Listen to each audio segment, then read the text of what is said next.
Hey, we want to welcome you to our Exponential webinar. My name is Dave Ferguson, and I'm one of the founders of Exponential, and I'm currently serving as the CEO and a few other things.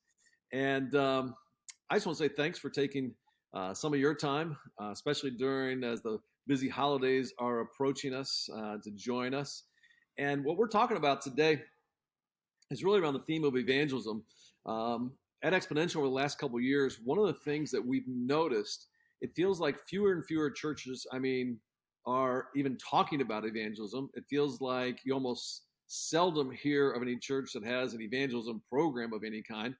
And it seems like there's maybe even less energy around sharing the gospel, and quite frankly, even some confusion about this topic of evangelism, leading a lot of us to kind of maybe even conclude, has the church thought that evangelism is a lost cause?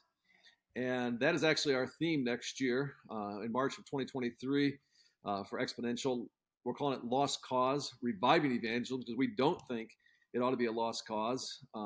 If it was Jesus' mission in Luke 19:10 to seek and save the lost, then surely it ought to also be the mission of the church and us as individual followers of Jesus.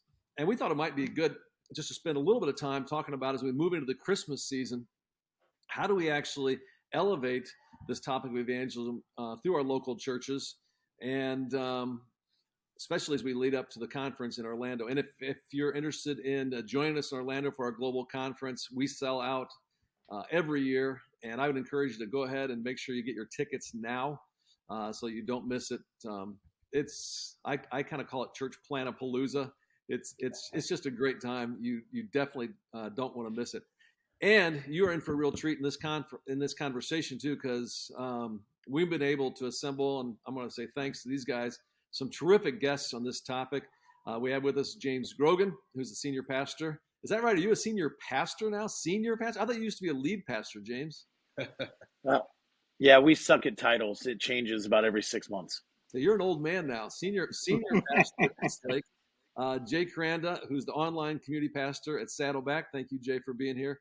And also Jason Shepperd, who is lead pastor of the Church Project in Houston, was just a part of our Houston regional. And I had breakfast with my brother this morning, and he could not say enough good things about you. So you come with high regard from my brother John. He's a great guy. Thank you. I'll tell you what, I thought here's what we could do. We want to make this really practical, but I thought maybe just to jump in and we can kind of do a round robin to give a little bit of introduction, because each of you bring a different kind of expression of the church.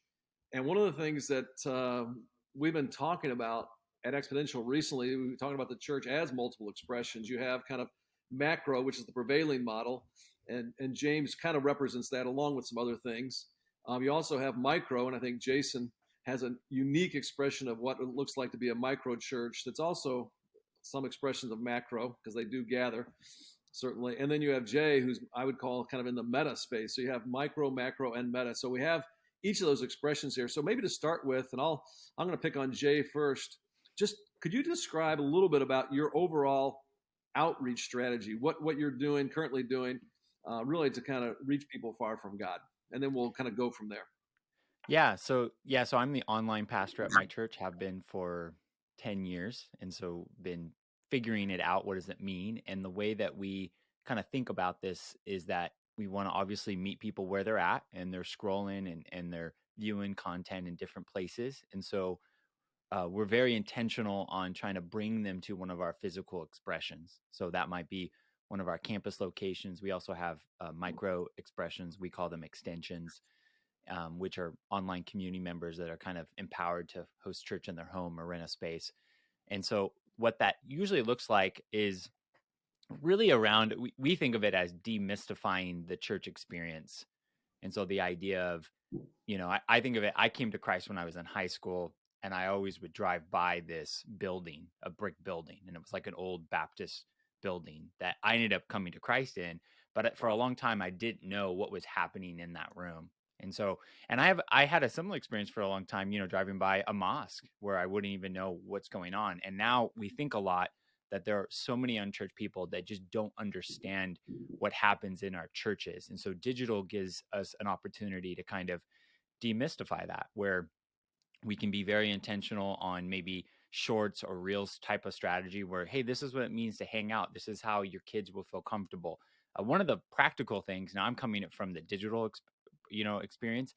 This is why we like to live host our church experiences. Some pre-record. There's all sorts of strategies and tactics. They work for different reasons, but we like to, as much as possible, be in the room. You get to see activity in the back, and it's like, hey, this is what's going on. Hey, come hang out. And really, this comes from I had an experience. My youngest went into kindergarten recently, and she was so nervous from her first day.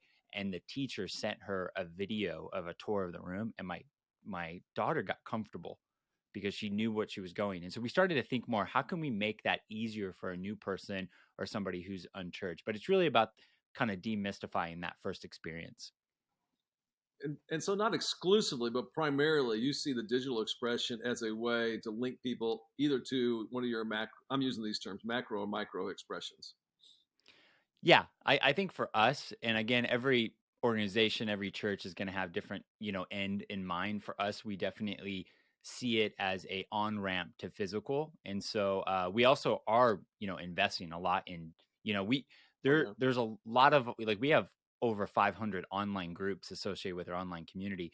We know people might stay in that season for, a year or years, but we do ultimately are trying to move them to physical long term. Very good. All right. How about you, Jason? Describe, because again, what I love about the three of you, we have definitely three different unique kind of expressions of church and even strategies around that. Kind of your overall outreach strategy. Well, I think 12 years ago when we started Church Project, I was rebelling a little bit against anything that I had known in a traditional prevailing model, but I couldn't get away from my ecclesiology, which also valued the large gathering. But we did everything through the smaller gatherings, the micro gatherings, what we would call house church, biblical nomenclature we wanted to use as much as possible. And so our whole approach to evangelism is really discipling people to evangelize is sort of our motto. That's what we really think. A microchurch leader in Sydney called me and he said, "What's your approach to evangelism?" And I said, "Evangelists. We're really just trying to make a ton of evangelists. That's what we're trying to do." And so we have phrases here that we use on Sundays, we use in house churches. We have one-on-one discipleship that we try to take, we have taken thousands of people through. And that is, we use good God gospel conversations. We teach everybody how to have good conversations that turn into God conversations that turn into gospel conversations. So our whole approach to evangelism is the fact that rather than getting thousands of people to come to one place and hopefully hear a message, which works for many people, we'd rather have thousands of people go to thousands of places this week and have good conversations that turn into God, that turn into gospel conversations. So this is the drum that we're beating all the time. So our gatherings are really sensitive to the fact that we know that these gospel conversations will at some point parlay into an entrance into one of our gatherings. But most probably people will have already been to house church and they will have had meals with believers. And so they've already really gotten closer to the gospel by the time they walk in here. So people that come here to our gatherings have given up on church, given up on Jesus, but given it another try because a Christian has been having these conversations with them for a while. So our approach to evangelism is evangelists in thousands of places rather than one. And I don't know if that answered your question or not, but that's what we're doing. No, I think it does. And what I'm hearing you say, and see if I got it right, is, I mean, for many of those folks, they belong before they believe. And for a lot of them, it sounds like it's in your house churches. That's where they really say yes to Jesus for the very first time. And then will show up at your celebration and you celebrate that fact there. It's not, they don't really so much get evangelized in the large group. It's really more in the house church. Yeah, that's right. I mean, coffees, conversations, lunches happen well before house church, and that happens well before a Sunday gathering. We do have plenty of people that wander in because they feel comfortable walking into a room of thousands of people on a Sunday rather than a home, and we get that. And but our Sundays are completely geared to teaching the scriptures and discipling people. And but we have found that turn somebody into an evangelist really quickly rather than our gatherings being geared towards evangelism. So, but we do everything. We take away any seminary words, churchy words, and we really break everything down to make it understandable to, as we say, Jesus talked to a priest and a prostitute on the same day, and they both connected with them. And that's what we're trying to do when we gather. All right, that's super helpful. And for those of you who are, listening in on this conversation, trying to pick up some things, I mean, I would encourage you, lean into what Jay's saying. I mean, he's one of the thought leaders in what's happening in the digital space. I mean, Jason has been a pioneer and an innovator. And when he talks about these house churches, I mean, my understanding, Jason, too, is, I mean, the people that are leading those house churches, they are the pastor. I mean, they actually, am I right about this? They marry people, they bury people, they care for people. And what you do in the large group is really just a celebration, a gathering of all those house churches. That's right. I mean, we're a church of house churches. We're a macro micro hybrid, as Todd Wilson has called it. And so we take a small group leader and we make them a pastor. We take a small group and we make it a church. All benevolence, all baptism, all discipleship, accountability, discipline, all that happens in a house church. So we behind the scenes really just support house church, and we do a simple Sunday gathering. So yeah, these are house churches connected under one eldership. They're semi-autonomous, but aligned with our agreements. We have authority of elders, one body of elders over all of them. All right, and James, why don't you talk about what Eastlake too? I mean, Eastlake's been a great church for a number of years. Not only do you all have multiple locations all up throughout the San Diego area and even beyond that, you can talk a little about that, but you're also, I know, big into church planting. You have multiple networks that you're pioneering there. So, but in general, how would you talk about your outreach strategy? Yeah. San Diego County, the number one employer is the U.S. government, and the largest sector of that is the U.S. Navy. And so in San Diego County, even if you're not in the Navy, everybody understands being sent out to represent and work for the U.S. Navy. My neighbor right next door, his house is right there. Travis just retired after 25 years. And the time that I've lived here next to him, he's been gone at least a third of that time on deployments, on ships all around the world. And so our model that people understand here is when it comes to outreach, we want our people to see themselves as sent Jesus people into every sphere of society that they occupy, where they live, where they work, where they play. And just like you represent the U.S. Navy and you are sent all over on mission, we as Jesus people are sent every day as everyday missionaries where we live, where we work, and where we play. And so we shifted that strategy about a decade ago. We are a macro church that was started kind of in the umbrella season. So our church is 31 years old, very attractional model church. Come and see. And we still, have large group services, but we made an intentional shift a little over a decade ago to really lean in and say, let's make sure that it's not, oh, let me just bring someone and the pastor up there, shares the gospel. But how do we make sure that our people can share the gospel? And so a whole strategy behind that, Bless, which came out of community, was part of that integration into our church, that it's like, hey, you got to own this at an individual level. We changed the mission statement of our church with one word. The mission statement was helping people find and follow Jesus. And I think an unintentional consequence of our large attractional model was people like, yeah, I bring them to church and you help them. And so we added the word people. And so our mission statement for 11 years now has been people helping people find and follow Jesus. And we're all the people. And we all do that where we live, work, and play. And so equipping them, there's things within that we do, Bless strategy, other things. But that's been a healthy shift for our church, the ownership of evangelism. And that living sent, I mean, James and I are close enough through New Thing and other things that we do together that, I mean, I know for a fact that, I mean, that's not only permeated in the individual, but it's also in the small groups, but then also the churches that are multiplying locations, and then churches that are planting other churches. So, I mean, it's at every level that's happening, which I know part of your heartbeat is to see the church as movement, which I think is awesome. before we talk about Christmas specifically as a great opportunity for outreach and for evangelism, I would love, because we have the unique opportunity where all three of you interact with folks, not just locally, but nationally and even internationally.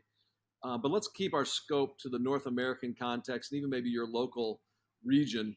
I would love to hear your thoughts, kind of briefly, just on what you see as the state of evangelism in the American church.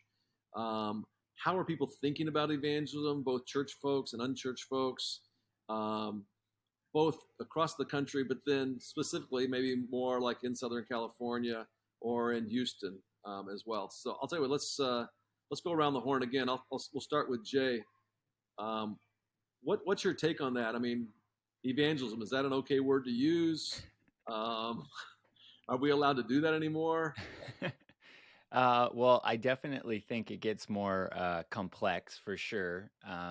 I find, I don't know, this is more my personal thoughts, that there Please. are there's limitless resources now today to be able to share your faith and at least introduce people into various stages. I have anytime I get asked a question in any channel, I could find a specific video to send them. I just had a friend of mine who came to Christ when he was in college, and he kind of stepped away from the faith, and he texted me where he was studying Genesis just out of nowhere, and he's asking me specific questions, and I'm able to directly link him to specific questions on YouTube. And it's just crazy to think about this, that I don't have to be the expert. I could find something. But I do think, though, the idea of, something that our church has been wrestling through for quite a while here in Southern California is we just have felt very strongly that maybe Sunday morning might not be the best first experience, just because, just maybe how long the service is, or just, people aren't going to do that, but they might come over to your home. And I think that's where we've leaned heavy into our group strategy. Even in our online community, we really encourage our viewers online to start experiences in their home, because we think it's more likely they're going to have a meaningful experience in a home with somebody they know versus maybe just watching a video on YouTube. Because the digital space, even though it's limitless, there's so many distractions. You're one notification away or one click away. I could be watching something on YouTube, and then I see a more interesting thing on my right hand, deal that gets recommended, and I'm away from that experience. So for us, it's a balance of, leaning into some of these things, but we do think the home and personal evangelism needs to be doubled down. And so I think that's kind of where we're at. So I'm curious, Jay, I mean, so Saddleback has a long history of as a church has been, committed to outreach, and it really started for that very reason. But would you do you use the word evangelism, or is there other ways you language it? Or, I mean, even with believers? Yeah, for sure. We use the word evangelism more internally. I think the way we talk about it is definitely share your faith. A lot of the language currently is definitely around, we're having, I would say in our season, we're having shorter series. So instead of series that are like 12 weeks long, we're having 4 to 5 week long series. And then we're intentional in the front end to have invite cards in there, but it's like, hey, just invite somebody to this. But I would say there's a lot of strategy around, more relevant series and shorter. And I've just noticed that trend recently, but we're in a new season. So I think we're still getting our own rhythms and so forth. But yeah, I would say share your faith is probably how we normally talk about it. Jason, I'm curious too. I mean, Barna did some research recently where they found that millennial Christians, Christians who are in that age bracket of millennials, they would say that yes, they're supposed to share their faith, but they would according to the Bible, but they would also say that evangelism is something that's taboo, which doesn't make sense. Right. So you deal with folks in that age group. So how are you trying to guide them to be followers of Jesus on this particular topic in the middle of that kind of mental confusion? Yeah, I mean, well, we think the whole idea of discipleship has really been lost. It's been attendance. People show up, see something, go home. They're unchanged. People don't even believe the Bible anymore, yet they call themselves a Christian. So, our whole approach is we want to get back to making disciples. We think that evangelism is part of discipleship. And so most of the people in our church that have grown up in church have never been discipled by anybody. I mean, there's passive discipleship, but not personal discipleship. So they have been passively discipled from something on a sermon or something in a Sunday school or a small group somewhere. But active, real intentional one-on-one discipleship, most of them have never done that. So our entire process leads people to get into one-on-one discipleship. And in that process of one-on-one discipleship, and in our house churches and through Sunday gatherings, we're teaching people, and by the way, special events where we'll have a whole day. We'll pack out our auditorium a time or two a year because people are hungry to share the gospel. We say when we love Jesus, the more we love Jesus, the more we'll love what he loves. And Jesus came to seek and save the lost. And so we talk about this all the time. And since our gatherings aren't necessarily geared just for a lost person, and we're not having to watch so much what we say about that, we're talking to believers and teaching them. We're walking through books of the Bible. Paul tells Timothy, discharge all the duties of your ministry, do the work of an evangelist. Yeah, we use the word evangelism. We explain what it means. We explain how to do it. So we're unashamedly talking about that. And like James said, we're teaching all of our people that you are sent to wherever you are. This is a part of our lingo. Probably every sermon, every house church, every one-on-one discipleship, this is what we're doing. Yeah, we're trying to recapture this. I mean, I grew up in a pretty fundamental, medium-sized, medium town, traditional Baptist church. And the idea of evangelism was we had an evangelist come in, twice a year for these revivals. And he would tell stories about getting on a plane and grabbing a microphone and asking people if they go to heaven if the plane went down right now. And, for us, we're like, nobody wants that anymore.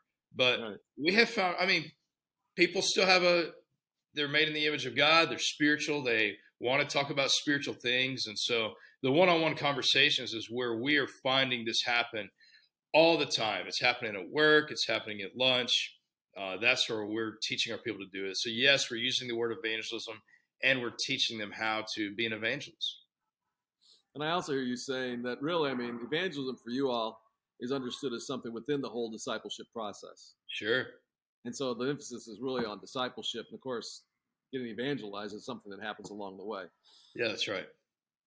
So James, just even in your time at Eastlake, you've been a youth pastor, you've held a lot of different roles there. How have you seen people's view on evangelism kind of shift over the years?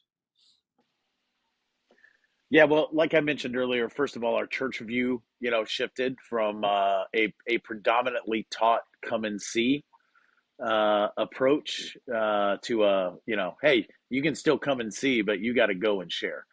And that's been a intentional shift for us that I think is way more in line with the priesthood of all believers, right? That, hey, this is what everybody does. Yeah. This is what we all do. So that's a big shift. I think, we use the word evangelism. I would just always define that is a theological word. That's a church word. So I would even say that before, like, hey, in church circles, this is called, because the average person attended church isn't coming from a frame of reference, unless they come from a church background. So we'd use the word, share, show and share the love of Christ. We teach through the bless strategy with evangelism, which is you can do that individually, and you can do that, as a group. You can do that as a church. And so we've taught through that. I try to do a series a year that's focused on that. Our teaching pastor, Hosanna Wong, who is a millennial, her first book was on evangelism, and we did it as a series, how not to save the world. So anyway, that it's something we teach. I want to equip people to be able to do in their life, where they live, where they work, where they play.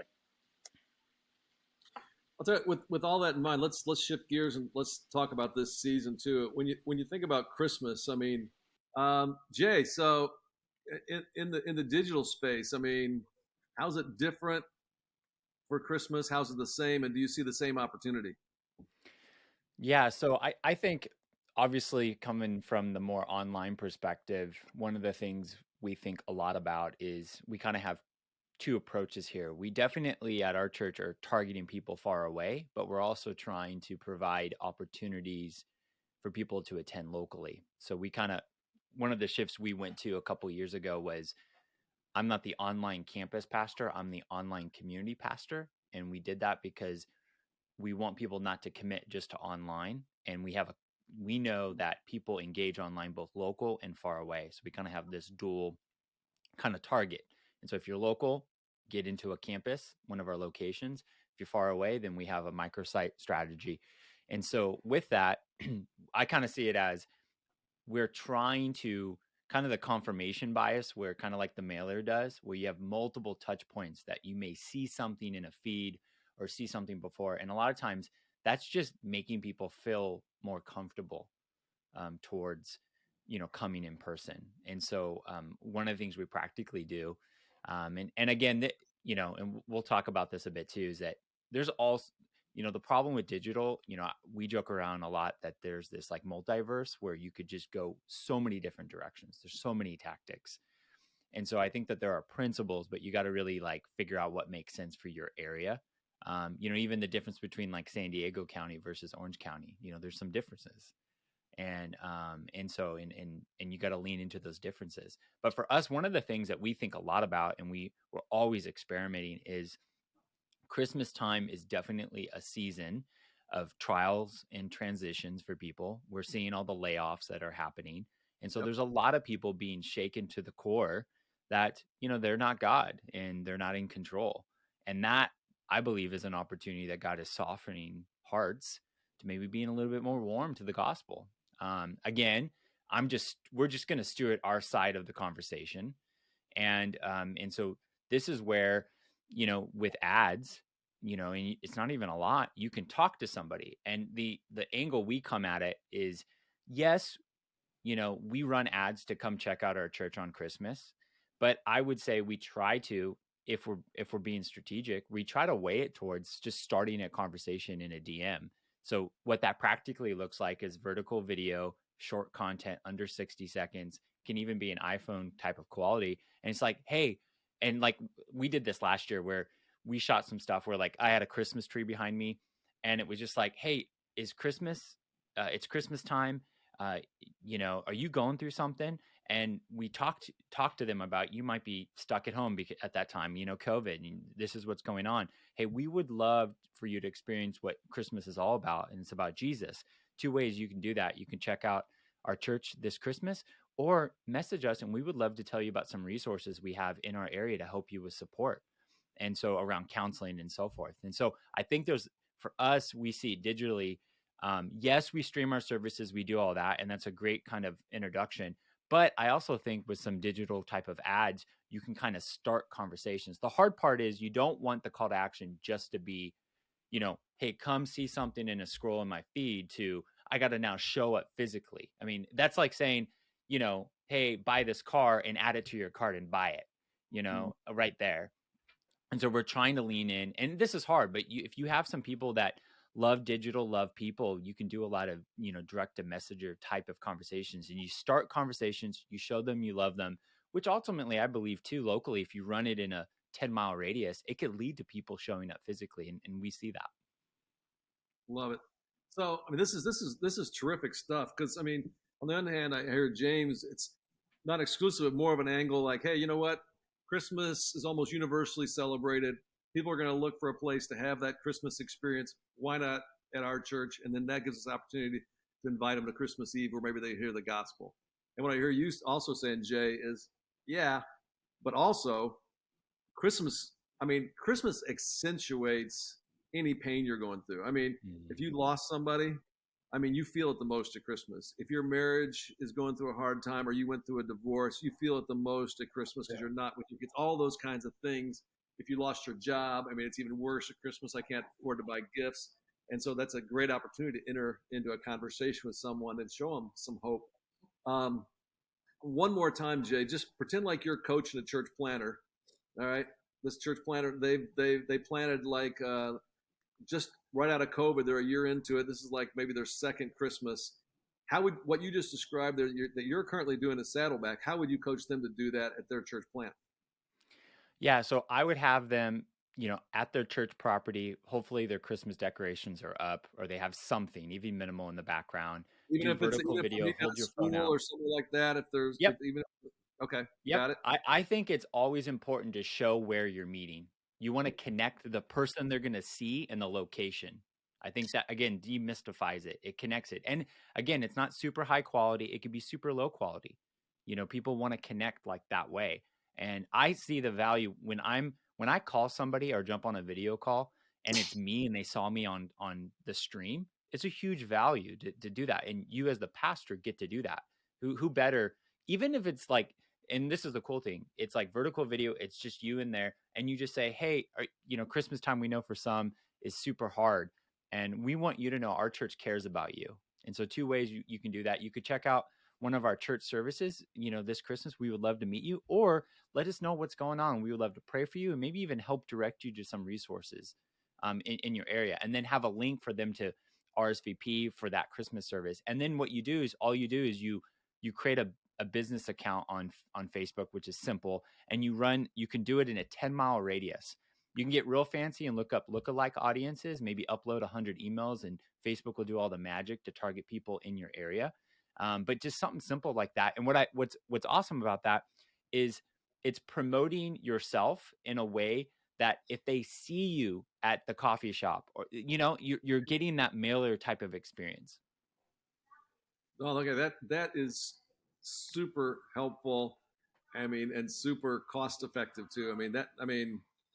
Yeah, that you're right. If you're a church planner 1 year in, that's something you can afford to do and you can actually implement. That's great. Now, Jason, you planted. I'm right. You planted the church project, right? I did, yes. All right. So look over your shoulder. How many years ago was that? 12. Okay, 12 years ago. So you got 12 years of Christmases. Give us a couple of them. Maybe it's a current one where you got it right, and if you want, maybe there's one or two where you screwed it up. Well, I say the less we do, the less we can mess up. So we haven't done much actually when it comes to Christmas. I love what James is doing. I love what Jay is doing. For us, our approach is really, we take what we've been doing and just shift it and build it a little bit more to Christmas. Like, part of our philosophy is we don't want people who have never come to our church to come on Christmas Eve and then they come the next week and think, where is the church that I was at last week? And so our Christmas Eve is not super dissimilar from a normal Sunday. One, our people who come here every week come here because they love what we do every week. And people that come on Christmas Eve, we actually want them coming the following weeks. And so we take what we do, but we just make it a little bit bigger, a little bit better, a little bit prettier, definitely Christmas. We spend the entire month of December really breaking down theologically, what is all this stuff we're looking at? What is the incarnation? We have terms usually we use every year, like creator, crib, cross, conquer. So we'll share the gospel all month in our sermons, different aspects or approaches to Christmas. So the creator came to a crib, went to the cross to conquer sin and death. And so we'll use the same phrase every month. We use icons for that. The sermons become that. So our Sundays become about Jesus. We invite people, hey, people that you've been talking to about Jesus this month, every Sunday is going to be talking about the gospel as it relates to Christmas. And then we have Christmas Eve, which, we have a lot more people come on Christmas Eve than we usually have every year. And so we're seeing at work that people are taking advantage of the relationships they've been building. And this is what we call them to. You've been meeting with people for 3 months or 4 months, 6 months, and they haven't yet come on a Sunday, but they will come on Christmas Eve if you'll bring them. So leveraging all the evangelism, all the good God gospel conversations you've been having, leverage that, bring them on Christmas Eve, and we're going to make sure that they clearly understand how deeply Jesus loves them and what Christmas is all about. And this world that's shouting Christmas to them, we're going to explain it to them when they come here on Christmas Eve. In addition to that, on Christmas morning, we help people have a devotional in their home. Like we tell people, make it meaningful. Make Christmas morning meaningful. And so we've given them Christmas devotions to guide their family on Christmas morning. We have found that people love that because a lot of people don't really know how to do that. They're like, we have breakfast and we open gifts, but we want to do something meaningful, but they just don't know how to lead their family in that. And so we give them something. This year, we're actually doing a video Christmas morning devotional with them. We're going to actually, in the video, give them moments to pray, to lead their family through this. We're going to lead a devotional with them in their own home. And so that's something that we have found people really love. They're grateful for. And then the first Wednesday of the month, we always gather for a big Christmas meal. Jason, I want to pause just for a second because I'm curious about that. So a couple things. So like, how long is the devotional? Oh, it's going to be like less than 10 minutes, like eight to 10 minutes. So something they stream, it's like 8 to 10 minutes.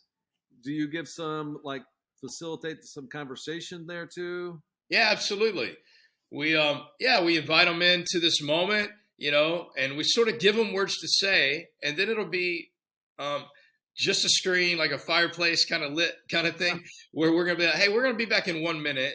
Say this, do this with your family, say a prayer and do whatever. Then we come back. Hey, read these verses in the Christmas story. Then we'll come back and say, awesome. Ask these questions. And so we're really leading them through this, and people super appreciate having something to lead their family through that makes Christmas morning meaningful. So that's sort of our phrase at all of our Christmas Eve gatherings. We say, hey, make Christmas morning meaningful, and we'll give them the devotion. So I want to steal this idea, and I have a hunch other people listening also would like to, with your permission. I know James. He takes everybody's ideas and makes them better. I'm sure he can. Is there a place like where, is that something that's available on your website or somewhere like people want to go, hey, I'd like to check that out and even to make my own version of that? No, we don't have that available yet. It's actually never available until I think the 23rd. We send it out to, however many tens of thousands of contacts we have. We'll say, make Christmas morning meaningful, and we send them a link to this. So we don't have it, and I don't know where an old one would be cached that we could give to somebody. I'd be glad to share it. All right. So church planners, who are listening in, this is where we got to get smarter. You just need to find a way to get on Jason's email list, and then you'll get emailed one on the 23rd or the 24th, something like that. And then you can take a look at it, and we can take that great idea and try to do it ourselves next year. I love that. That's again something pretty simple that's really implementable. I'm curious. We're getting close to having to wrap up here, but a couple more things. James and Jay, you heard Jason talk about how intentional they were about somewhere in the process of getting to hear the gospel. Is that also a part of the process for you? Is there a certain point where you're going like, yeah, we know they're going to get to hear the gospel at this place or this place? Either one of you, jump in.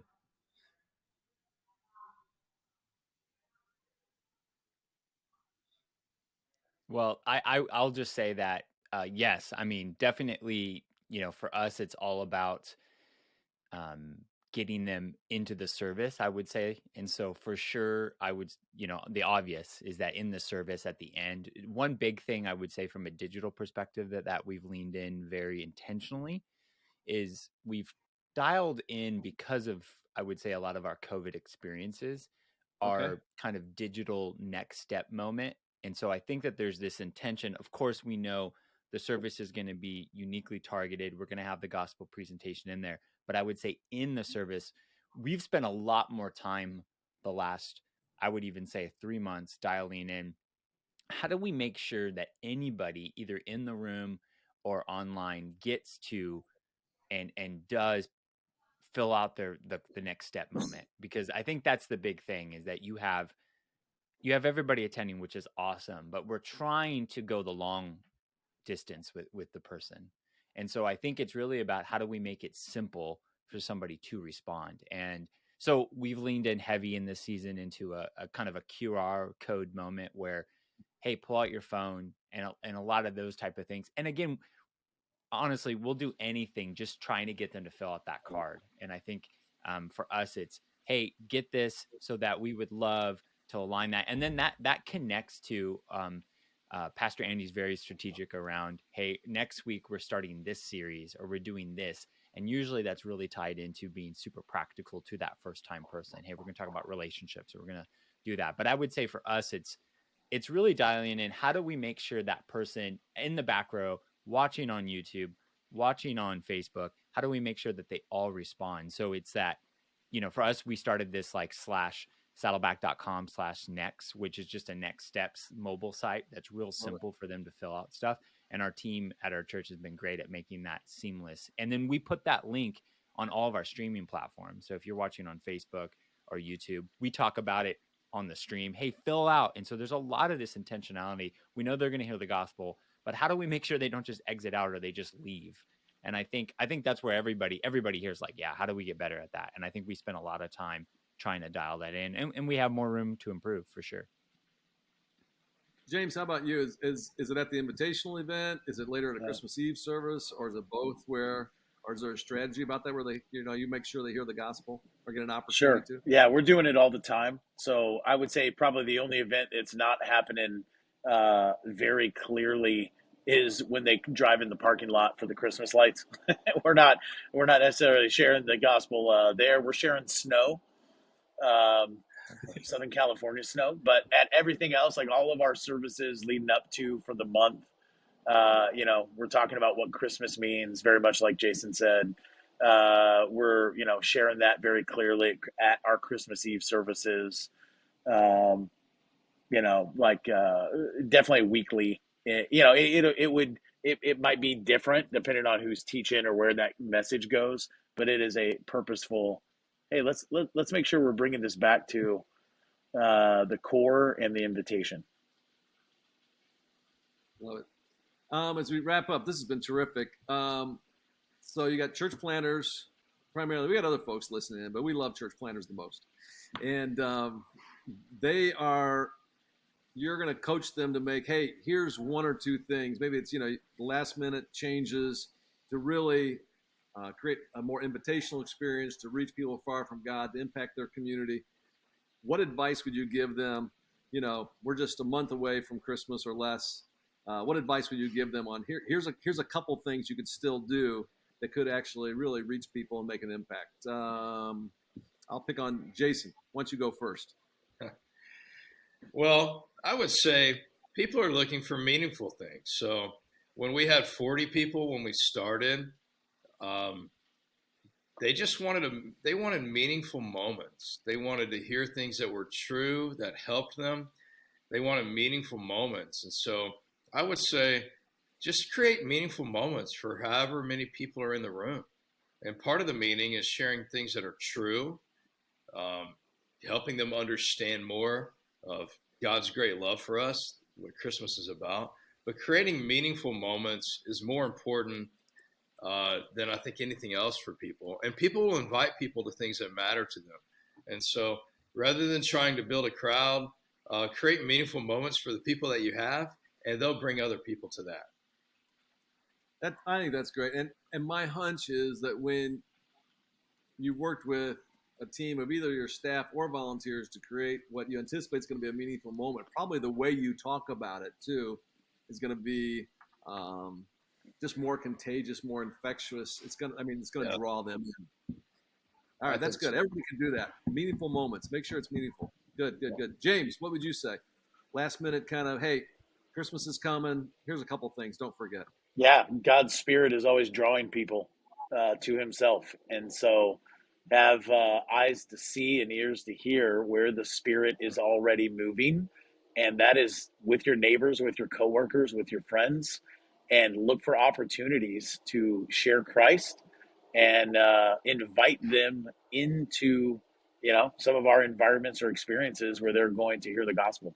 Just, it's a supernatural time of year that I think God uses if we have eyes to see and ears to hear.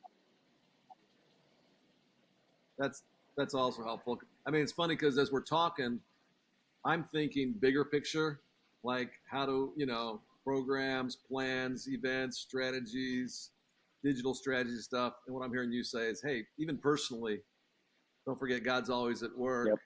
There's people all around you, also Dave Ferguson. Yeah. That you can take the next step. I know my neighbor Travis, who always jokes, "Oh, if I walk into your church, the building will fall down," is what he always jokes and says to me. But I also know at Christmas time, a little more warmer. One of these days, I mean, we hang out in my backyard a lot, or his. But I know I extend an invite, and see what happens. That's cool. Yeah, we do this deal at community called Let It Be Christmas. We've done this for like about 10 years now, and it's the gospel according to Matthew, Mark, Luke, John, Paul, and Ringo. It's a whole thing is based on Beatles music, and it is one of those kind of real easy invite. And so Sue and I got a couple friends who that we love who are not yet believers, and like you're saying, yeah, we're going to invite them this Christmas, and it'll be fun to see what happens. Jay, so you got church planners out there, and what would you coach them? Last minute advice. Don't forget this. Yeah, I mean, I think because we're talking about evangelism, I would just say, digital, because you can create like choose your own adventure type of experiences. I would just a reminder, often in scripture, what I see is you have the, spiritual gift of being an evangelist, and you also have the call for each of us to evangelize. And I think with digital, we lean in heavy that create assets and things that allow them to relationally evangelize people they already know. And so there are people, I might be able to talk to the guy, since I grew up in a beach community, I might be able to talk to a surfer, but I might not be able to talk to a person, with, a suit on. And we really lean into that you are the best person to reach your family, your community. And so that means, very casually, two things that real quick, I would say, I think create some assets on your Instagram account or whatever that are 60-second snapshots of what your church is about. That's easy for them to share. And you do that so that they can share it with the people they're trying to evangelize to. And I think that's a really practical thing. The other thing is I would take a real quick look at your website and all your digital experiences. That is there a gap from them seeing what you're about to attending? And can you provide something more than just an address and an email? One of the things we've leaned in heavy is to this text experience where you text us to let us know you're coming, and you get connected to a real human being to ask real questions before you sign up. And it's not automated. And we leaned into this plan a visit thing, and people can go to saddleback.com/plan a visit. And that's been a huge relational connection from people going from digital to physical. That's great. That's helpful. Hey guys, Jay, Jason, and James, 3 J's. Seriously, thank you very much. This has been, I think both. I appreciate it's genuinely felt heartfelt because I know you guys care about this stuff, but also I love how practical it is. So thank you for giving a little bit of thought before you jumped on here too, so you could share some really great stuff. I'll tell you what.